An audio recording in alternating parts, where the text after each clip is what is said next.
Zions Bank is a proud sponsor of BrideAccess.com.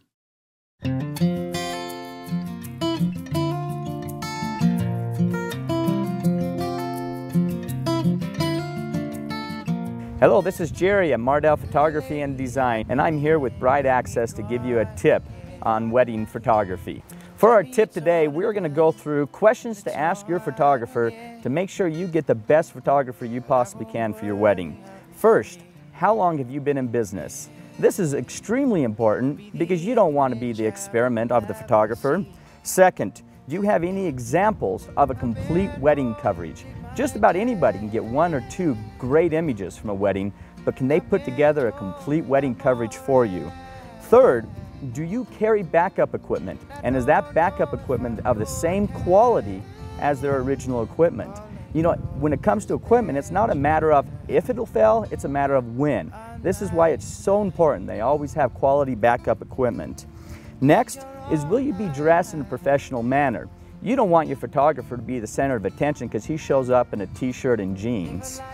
Next, do they have any professional degrees, whether it's a collegiate degree or whether it's something from Professional Photographers of America, such as their certification? The next thing is, are you the photographer who will be doing the wedding? You don't want to be meeting with somebody and have a good rapport with them, and then the next thing, all of a sudden, is somebody completely different showing up to your wedding. You want to make sure you're working with that same photographer all the way through. Next, do they archive the images for you?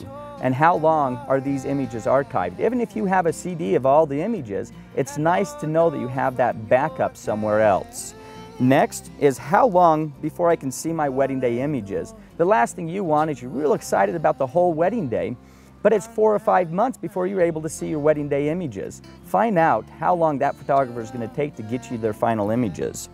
Next is, do you have to pay extra for your album?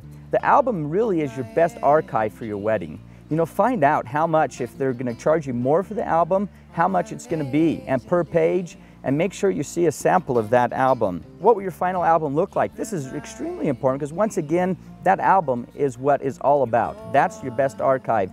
You know, the style, the way that it's compiled together, you know, the bond that's all put together is so important. And next is, will you receive a digital copy of all of your wedding day images? You don't always want the photographer just to be the archive, but you also want that to be in your control as well. And some photographers will give you a copy of it, but it won't be the full res images. So find out if that's the case for you. This is Jerry at Mardell Photography and Design, and this has been another tip brought to you by BrideAccess.